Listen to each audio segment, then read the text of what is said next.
رسول اللہ کی اطاعت۔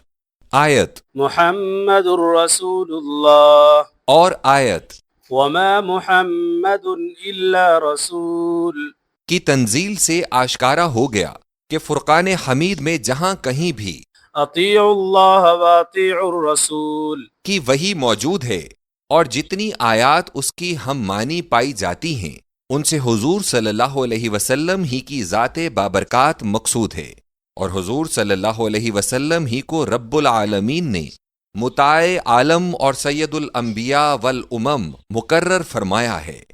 یہ مسئلہ گزشتہ 13 صدیوں میں جملہ اہل اسلام کا ایمان رہا ہے، مگر ہمارے زمانے میں یہ عقیدہ محدثہ یعنی نیا ایجاد کیا گیا کہ رسول سے مراد آیات الہیہ میں خود قرآن ہے، لہٰذا اطاعت قرآن فرض ہے اور اطاعت محمد صلی اللہ علیہ وسلم فرض نہیں۔ یہاں مصنف مرحوم کا اشارہ فتنہ انکار حدیث کی طرف ہے۔ ہمارے دور میں منکرین حدیث اہل قرآن کہلائے، مگر علماء حق نے ان کا پردہ چاک کرنے میں کوئی کسر نہیں چھوڑی۔ اس موضوع پر سید ابو الاعلیٰ مودودی رحمۃ اللہ علیہ کی کتاب سنت کی آئینی حیثیت ایک حوالے کی کتاب یعنی ریفرنس کی حیثیت رکھتی ہے۔ مدون آیت محمد رسول اللہ یعنی جو زیب عنوان ہے کی مناسبت سے یہ ضروری معلوم ہوتا ہے کہ خود قرآن مجید سے اس مسئلے کو حل کیا جائے۔ اہل ایمان کو تدبر قرآن سے صاف طور پر واضح ہو جائے گا کہ لفظ رسول کا اطلاق صرف انبیاء کرام یا ان ملائکہ پر جو رسالت کا کام سر انجام دیتے تھے فرمایا گیا ہے، لیکن لفظ رسول کا اطلاق کسی کتاب پر کبھی نہیں ہوا۔ آیات ذیل پر غور کرو۔ حضرت نوح علیہ السلام کی زبان سے فرمایا گیا، قال یا قوم لیس بی ضلالة ولکنی رسول من رب العالمین۔ سورۃ الاعراف۔ اے قوم، مجھ میں گمراہی کچھ نہیں، میں تو اللہ تعالیٰ کا رسول ہوں۔ حضرت ہود علیہ السلام کی زبان سے ارشاد ہوا، قال یا قوم لیس بی سفاہة ولکنی رسول من رب العالمین۔ سورۃ الاعراف۔ اے قوم، مجھ میں نادانی کی کوئی بات نہیں، میں تو رب العالمین کا رسول ہوں۔ حضرت موسیٰ علیہ السلام کی زبان سے نقل ہوا، یا فرعون انی رسول من رب العالمین۔ سورۃ الاعراف۔ اے فرعون، میں پروردگار عالم کا رسول ہوں۔ وَإِذْ قَالَ مُوسَى لِقَوْمِهِ يَا قَوْمِ لِمَ تُؤْذُونَنِي وَقَدْ تَعْلَمُونَ أَنِّي رَسُولُ اللَّهِ إِلَيْكُمْ۔ سورہ صف۔ جب موسیٰ نے کہا، اے میری قوم، مجھے کیوں ایذا دیتے ہو؟ تم تو جان چکے ہو کہ میں تمہاری جانب اللہ کا رسول ہوں۔ حضرت مسیح علیہ السلام کے بارے میں کہا گیا، انما المسیح عیسی ابن مریم رسول اللہ۔ سورۃ النساء۔ سوا اس کے نہیں کہ مسیح عیسیٰ ابن مریم اللہ کا رسول ہے۔ ما المسیح ابن مریم الا رسول۔ سورۃ المائدہ۔ مسیح ابن مریم تو صرف رسول ہیں۔ وَإِذْ قَالَ عِيسَى ابْنُ مَرْيَمَ يَا بَنِي إِسْرَائِيلَ إِنِّي رَسُولُ اللَّهِ إِلَيْكُمْ۔ سورہ صف۔ عیسیٰ بن مریم نے بنی اسرائیل سے کہہ دیا کہ میں تمہارے لیے اللہ کا رسول ہوں۔ حضرت جبرائیل علیہ السلام کی زبان سے فرمایا گیا، قال انما انا رسول ربک۔ سورہ مریم۔ مریم سے جبرائیل علیہ السلام نے کہا کہ میں تیرے رب کا رسول ہوں۔ آیات بالا سے حویدہ ہے کہ سیدنا نوح و ہود، موسیٰ و عیسیٰ اور جبرائیل علیہ السلام کو قرآن مجید میں رسول بتایا گیا ہے۔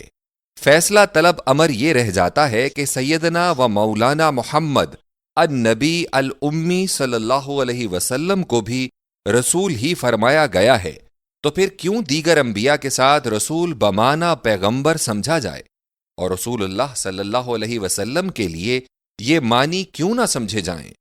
ذیل میں وہ آیات درج ہیں جن سے کلمہ رسول اللہ کا ہونا حضور ہی کے لیے ثابت ہے، وہاں تعویلاً بھی کسی کتاب سے مراد نہیں ہو سکتی۔ نمبر 1، لقد صدق اللہ رسولہ الرؤیا بالحق۔ سورہ فتح۔ اللہ نے اپنے رسول کا خواب ٹھیک ٹھیک سچا کر دکھایا۔ یہ ظاہر ہے کہ خواب دیکھنا انسان کا کام ہے، الکتاب کا نہیں۔ خواب نبی علیہ السلام نے دیکھا تھا، قرآن مجید نے کوئی خواب نہیں دیکھا تھا۔ نمبر 2، إذا جاءك المنافقون قالوا نشهد إنك لرسول الله والله يعلم إنك لرسوله۔ سورہ منافقون۔ جب منافق آپ کے پاس آتے ہیں اور کہتے ہیں کہ ہماری شہادت یہ ہے کہ آپ اللہ کے رسول ہیں، ہاں اللہ تو جانتا ہی ہے کہ آپ اس کے رسول ضرور ہیں۔ منافقوں کا آنا جانا دربار نبوی میں تھا، وہ لوگ نبی صلی اللہ علیہ وسلم کو مخاطب کرتے تھے۔ اللہ تعالیٰ کا خطاب بھی نبی صلی اللہ علیہ وسلم کی جانب ہے۔ 3 جگہ حرف کاف خطاب موجود ہے۔ نمبر 3، بل ظننتم أن لن ينقلب الرسول والمؤمنون إلى أهليهم أبدا۔ سورۃ الفتح۔ ہاں تمہارے برے گمان تو یہ تھے کہ رسول اور ایمان والے لوٹ کر اپنے اپنے کنبوں میں نہیں آئیں گے۔ جانا، لوٹ کر آنا، بچ رہنا، کنبہ دار ہونا، یہ صفات قرآن کے نہیں ہو سکتے۔ غور کرو کہ رسول کو یہاں کنبہ دار، صاحب اہل و عیال بھی کہا گیا ہے، جیسا کہ دیگر مومنین کو بھی کنبہ دار کہا گیا۔ اس سے آگے بڑھو تو ایسی آیات بھی متعدد ملیں گی کہ نبی صلی اللہ علیہ وسلم کا ذکر بشمول ذکر قرآن پاک ہے۔ الف، يا أيها الرسول بلغ ما أنزل إليك۔ سورۃ المائدہ۔ اے رسول پہنچا دیجئے جو کچھ آپ صلی اللہ علیہ وسلم پر نازل کیا گیا ہے۔ یقیناً قرآن مجید ما انزل الیک ہے۔ اور سیدنا محمد النبی الامی صلی اللہ علیہ وسلم وہ رسول ہیں جو آیت بالا میں مخاطب ہیں، جسے بلغ فرمایا اور فرض تبلیغ ان پر عائد کیا گیا ہے۔ ہاں یہ بھی غور کرو کہ الیکا کا مخاطب بھی رسول اللہ صلی اللہ علیہ وسلم کے سوا اور کون ہے جس پر نزول قرآن ہوا۔ با، كما رسلنا فيكم رسولا منكم يتلو عليكم آياتنا۔ سورۃ البقرہ۔ ہم نے اپنا رسول تم میں بھیجا ہے جو تم میں سے ہے، اور وہ ہماری آیات تم پر پڑھا کرتا ہے۔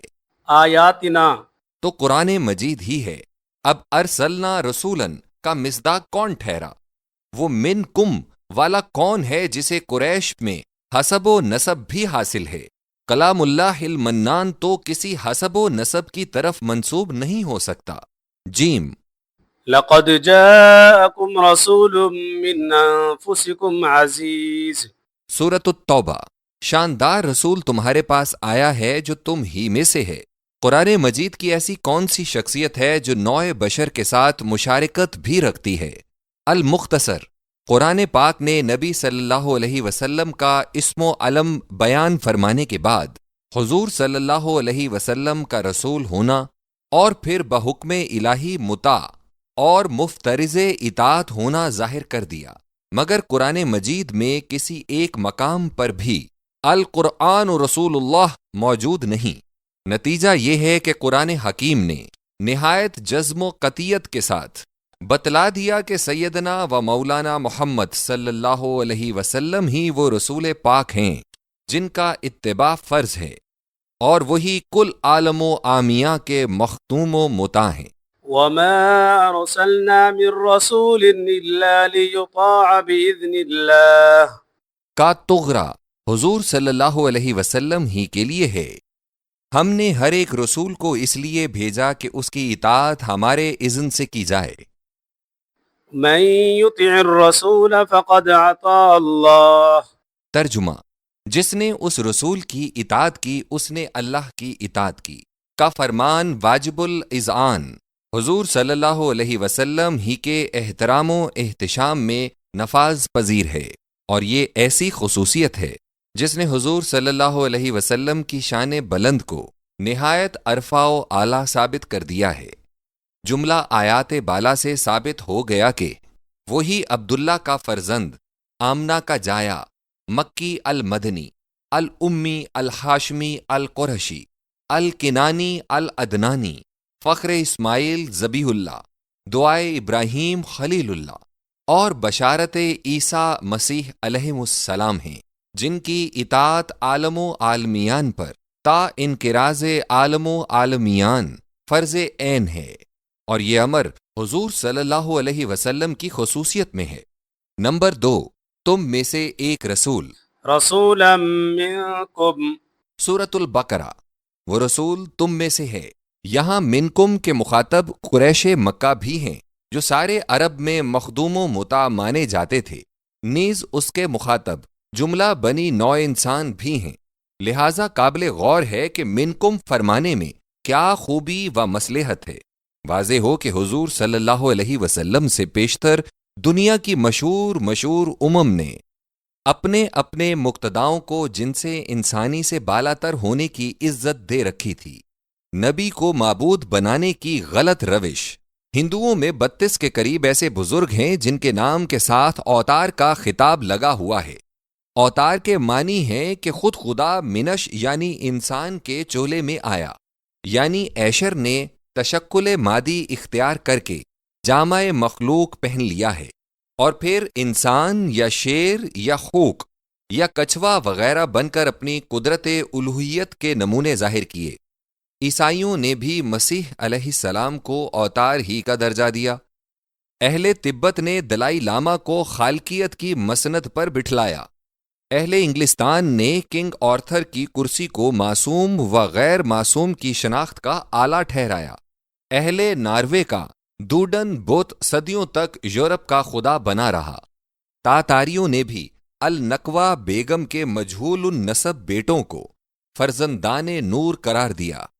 زنان مصر نے بھی جمال یوسفی دیکھا تو جھٹ ان کے بشر ہونے کی نفی کر کے ان کو فرشتہ بزرگ کا لقب دیا۔ حضور صلی اللہ علیہ وسلم نے اس روش کا خاتمہ کیا۔ ان حالات میں ایک سیدنا محمد رسول اللہ صلی اللہ علیہ وسلم ہیں جو اس حقیقت کا انکشاف فرماتے ہیں اور بشریت کو مخلوقیت کا اعلیٰ ترین درجہ قرار دے کر خود کو بشر بتلاتے ہیں۔ اسی پاک لفظ منکم نے ایک طرف انسان کا اشرف و ماکانہ ہونا بتلایا اور دوسری جانب ان کوتاہ بینوں کو نظر بلند پرواز کا ہم عنان بنایا۔ توہمات کے بادل چھٹ گئے، ظنون و اوہام کا پردہ پھٹ گیا، ناواقفیت کا حجاب اٹھ گیا، اور نقش حقیقت لوح قلب پر جا گزی ہوا کہ ہر ایک انسان اپنے اعلیٰ ترین کمالات اور اقتدار فوقت طبیعت کو رکھتا ہوا بھی بشر ہی ہوتا ہے۔ سیدنا و مولانا محمد رسول اللہ صلی اللہ علیہ وسلم اس لیے سرور کائنات ہیں کہ کمالات ابدیت کا اتمام و احتشام حضور صلی اللہ علیہ وسلم ہی کے عنصر شریف بشریت پر ہوا۔ قرآن مجید میں ایک دوسرے مقام پر نبی صلی اللہ علیہ وسلم کی زبان مبارک سے کہلوایا گیا ہے، هل كنت الا بشرا، سورہ بنی اسرائیل، نہیں ہوں میں مگر بشر اور رسول۔ پس منکم نے درجہ بشریت کو بالا تر بنا دیا ہے اور نبی صلی اللہ علیہ وسلم کی ذات ہمایوں کو کوتاہ بینوں کی خیالی توجیحات سے عرفہ و اعلیٰ ثابت کیا ہے، جس سے حضور صلی اللہ علیہ وسلم کا رسول رب العالمین اور مبشر اجمعین ہونا ثابت ہو جاتا ہے۔ نمبر 3، نامعلوم چیزوں کا علم، وعلمك ما لم تكن تعلم، سورۃ النساء، تجھے علم سکھایا ان چیزوں کا جن کا تجھے علم نہ تھا۔ قرآن مجید کی آیات متعددہ سے ثابت ہے کہ نبی صلی اللہ علیہ وسلم نہ پڑھنا جانتے تھے اور نہ لکھنا جانتے تھے۔ اب لفظ علمکا ظاہر کرتا ہے کہ نبی صلی اللہ علیہ وسلم کو اللہ تعالیٰ نے خود تعلیم دی تھی۔ دنیا میں شاگرد کو تعلیم قوت شنوائی و بینائی یعنی حسیات کے ذریعے سے دی جاتی ہے۔ پھر جب یہ تعلیم حواس انسانی میں قیام پذیر ہو جاتی ہے تو اس کا نام تعلیم پاجانا رکھا جاتا ہے۔ انبیاء کی تعلیم ان کے قلب سے شروع ہوتی ہے۔ نزلہ علی قلبک، سورۃ البقرہ۔ لہٰذا اللہ کی تعلیم دینے میں اور بندے کی تعلیم دینے میں بڑا نمایاں تفاوت ہے۔ اللہ تعالیٰ فرماتا ہے، سنقرئک فلا تنسى، سورۃ الاعلیٰ، ہم تجھے پڑھائیں گے اور پھر تو نہ بھولے گا۔ تعلیم ربانی کا نسیان سے برتر ہونا وہ خصوصیت ہے جو دنیا کے کسی معلم یا متعلم میں نہیں پائی جا سکتی۔ جب ہم قرآن پاک پر تدبر کی نگاہ ڈالتے ہیں اور احادیث پاک کو غور سے مطالعہ کرتے ہیں تو معلوم ہوتا ہے کہ ان میں احوال ماضیہ بھی موجود ہیں اور اخبار مستقبلہ بھی مذکور ہیں اور عہد حال کے احکام بھی بکثرت ہیں۔ تب یقین ہو جاتا ہے کہ النبی الامی کو ٹھیک اللہ تعالیٰ ہی سے تعلیم ملی تھی، جو ماضی و حال و استقبال کا علم رکھنے والا ہے۔ نبی صلی اللہ علیہ وسلم کے لیے یہ خصوصیت نہایت خاص ہے کہ ایسی قوم میں پیدا ہوئے جن کو ان پڑھ ہونے پر فخر تھا، ایسے ملک میں پیدا ہوئے جو ممالک متحدہ سے بالکل الگ تھلگ ہے۔ پھر 40 سال تک حضور صلی اللہ علیہ وسلم کی زبان تعلیم و تعلم سے نا آشنا بھی رہی، لیکن جب رب العالمین نے حضور صلی اللہ علیہ وسلم کو اپنے تلمذ میں لیا تو حضور صلی اللہ علیہ وسلم نے جملہ علوم و معارف اور حقائق و معانی کے دفتر کھول دیے۔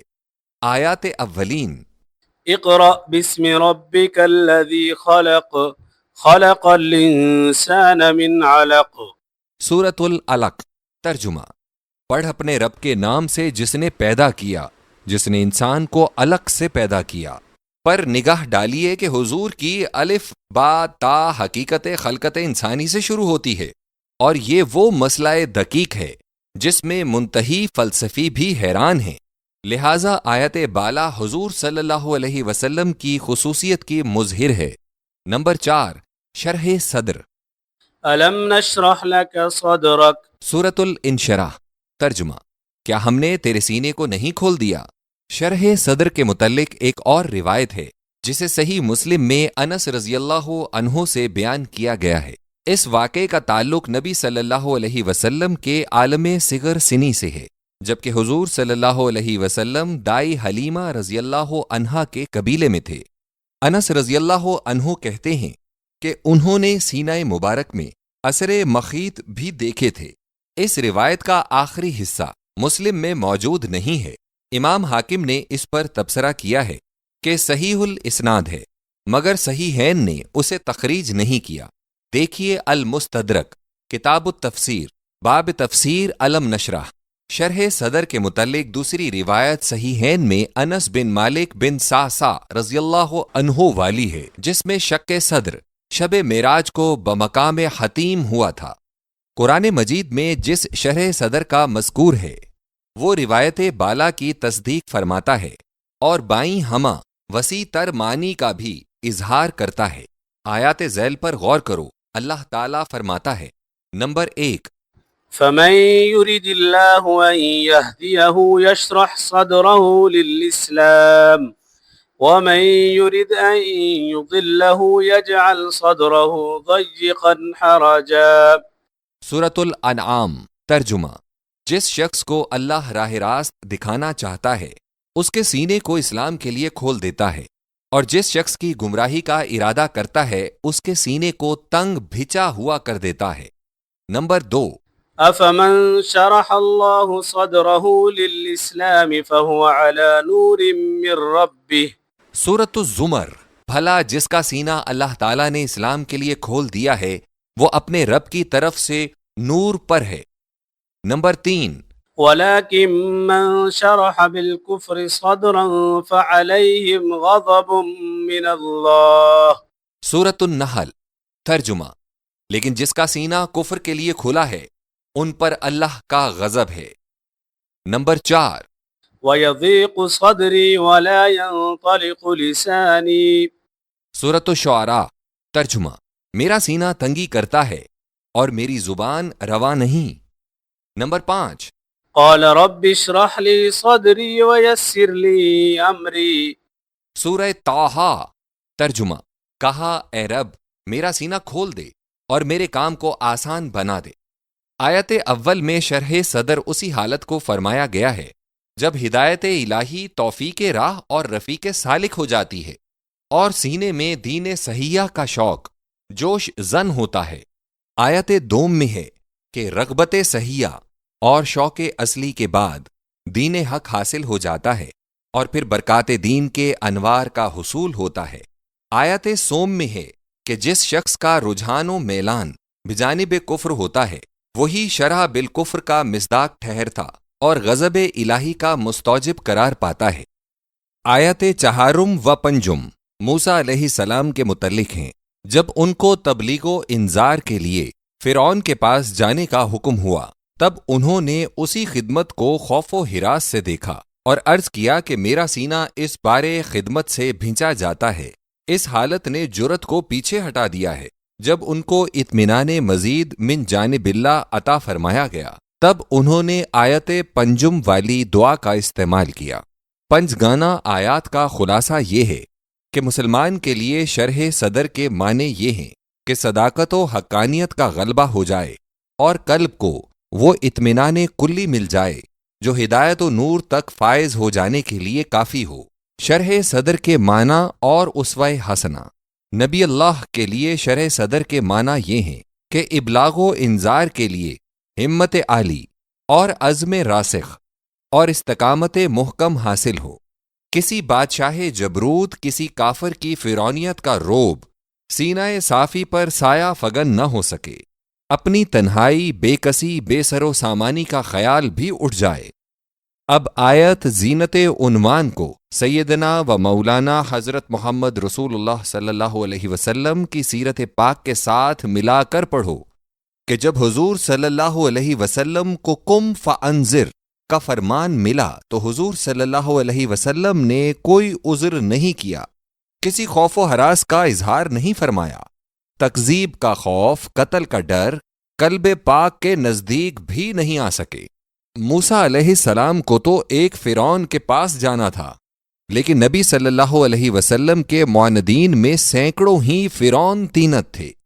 فرعون تو ایک حکومت منتظمہ کا حکمران تھا، اس لیے اس نے قتل موسیٰ کو باضابطہ کونسل میں پیش کر دیا تھا۔ قال للملأ حوله إن هذا لساحر عليم يريد أن يخرجكم من أرضكم بسحره فماذا تأمرون۔ سورۃ الشعراء۔ ترجمہ۔ فرعون نے اپنے ارد گرد کے سرداروں سے کہا کہ یہ تو بڑے علم والا جادوگر ہے، اس کا ارادہ ہے کہ تم لوگوں کو جادو کی طاقت سے تمہارے ملک سے نکال دے، اب تم بتلاؤ کہ مشورہ کیا ہے؟ سرداروں نے کہا موسیٰ اور ان کے بھائی کو مہلت دیجیے، مگر عرب کے صفاق و خون ریز تو نہ کسی کونسل کی رائے کے پابند تھے اور نہ کسی سے مشورت کرنے کے روادار۔ نبی صلی اللہ علیہ وسلم حکم ملتے ہی فوراً انذار و تبلیغ قوم کے لیے کھڑے ہو جاتے ہیں۔ وہ سینہ جو اب تک علوم درسیہ سے بھی خالی تھا، نور و معرفت کا خزینہ اور ہدایت و عرفان کا گنجینہ بن جاتا ہے۔ ہزاروں در ہزار علوم و حکمت کے رموز و اسرار اس سے نکلتے اور اہل دنیائے دنی کو ظلمات سے نور میں لانے کا سبب ٹھہرتے ہیں۔ آیت قرآنیہ پر تدبر کرنے والا جب دیکھے گا کہ شرح صدر وہ مقام رفیع ہے جس کے لیے موسیٰ کو خود طلب و مسئلت کرنی پڑی، اور نبی صلی اللہ علیہ وسلم کو قبل السوال یہ عطیہ عطا ہوا، اور پھر خود رب العالمین نے حضور صلی اللہ علیہ وسلم سے اس کی تصدیق کا سوال بطور استفہام تقریری فرمایا، تو واضح ہو جاتا ہے کہ آیت بالا میں نبی کریم صلی اللہ علیہ وسلم کی خصوصیت علیہ کا اظہار فرمایا گیا ہے۔ نمبر 5، بوجھ اتارنا۔ وَوَضَعْنَا عَنْكَ وِزْرَكَ۔ سورۃ الانشراح۔ ہم نے تیرے بوجھ کو تجھ پر سے اتار دیا۔ وزر بارے گراں کو کہتے ہیں۔ حمل وزر کسی دوسرے کو بارے گراں سے سبکدوش کر کے خود اس کی ذمہ داری کو لے لینا ہے۔ انہی معنی میں ہے وَلَا تَزِرُ وَازِرَةٌ وِزْرَ أُخْرَى۔ سورۃ الانعام۔ ترجمہ۔ کوئی گناہ گار کسی دوسرے کے گناہ کا بوجھ نہ اٹھائے گا۔ وزیر وہ عہدہ دار ہے جو سلطنت کی تمام ذمہ داریوں کا مرجع ہوتا ہے۔ موسیٰ علیہ السلام پر جب بار نبوت ڈالا گیا تو انہوں نے دعا کی تھی، وَاجْعَل لِّي وَزِيرًا مِّنْ أَهْلِي هَارُونَ أَخِي۔ سورہ طٰہٰ۔ ترجمہ۔ میرے کنبے میں سے ایک کو میرا وزیر بنا دے، میرا بھائی ہارون اس منصب کا شایان ہے۔ اس سے ظاہر ہے کہ فرائض نبوت کی ادائیگی کچھ آسان نہ تھی۔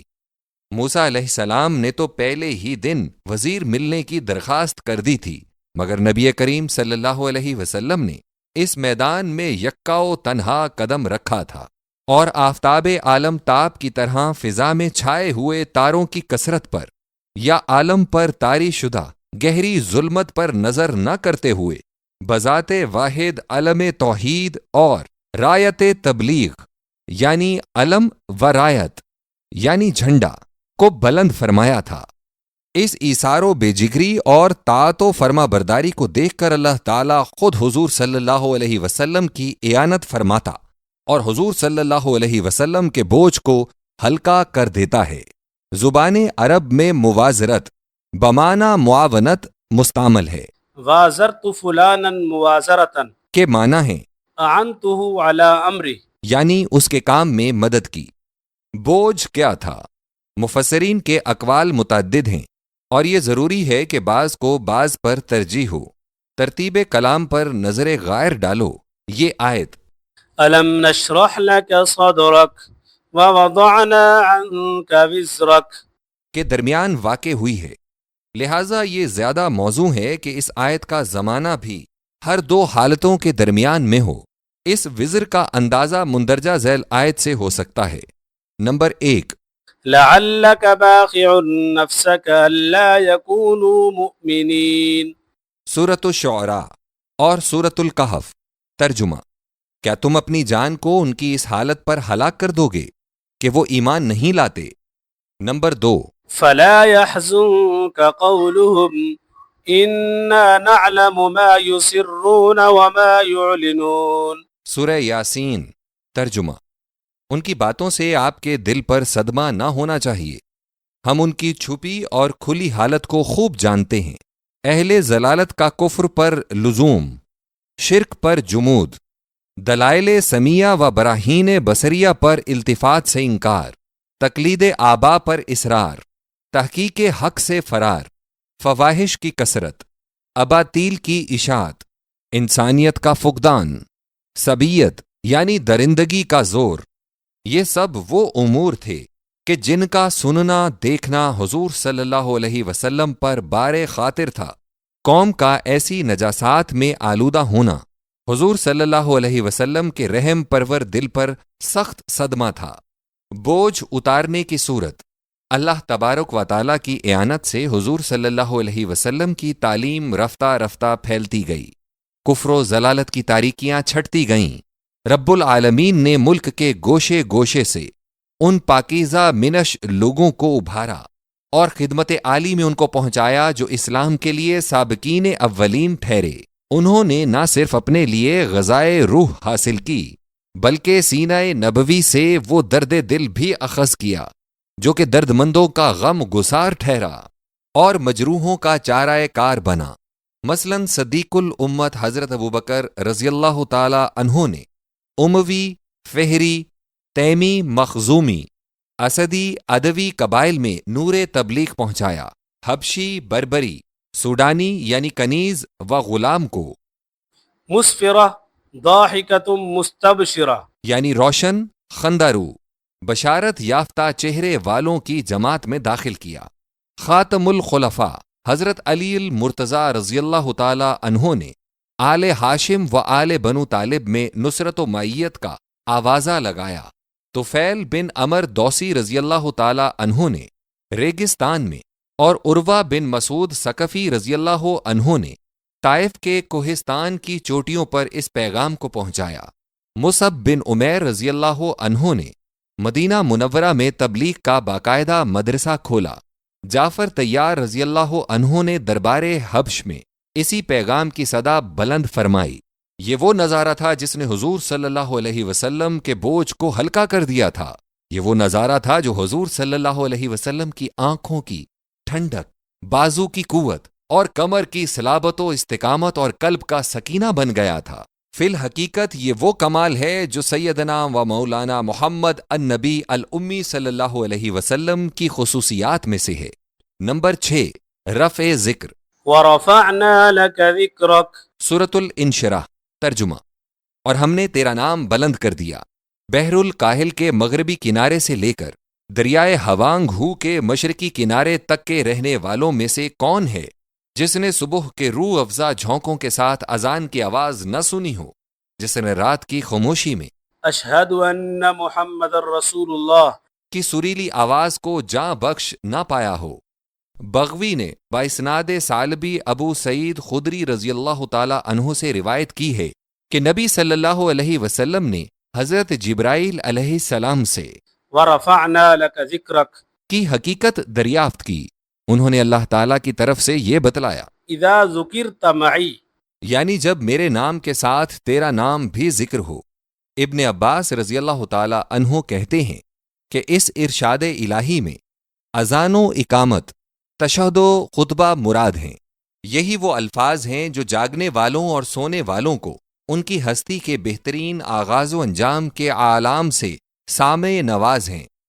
کیا رفت ذکر کی کوئی مثال اس سے بالا تر پائی جاتی ہے؟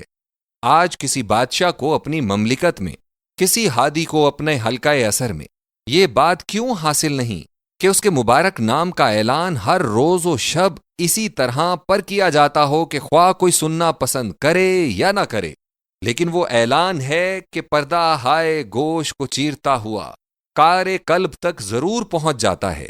ہاں، وہ اعلان صرف اس کے نام ہی کا اعلان نہیں بلکہ اس کے کام کا بھی، اور صرف کام کا ہی نہیں بلکہ اس کے پیغام کا بھی اعلان ہے۔ بے شک یہ اعلیٰ خصوصیت صرف اسی برگزیدہ انعام کے نام نامی کو حاصل ہے جس کی رفت ذکر کا ذمہ دار خود رب العالمین بنا ہے، اور جس کی بابت یسعیاہ نبی کی کتاب میں پیش گوئی فرمائی گئی تھی کہ اس کے نام کو برکت دی جائے گی۔ کتاب یسعیاہ باب 19 درس 24-25 میں اس طرح کے خیالات ملتے ہیں، لیکن بظاہر وہ آپ صلی اللہ علیہ وسلم کے بارے میں پیشین گوئی معلوم نہیں ہوتی۔ مدون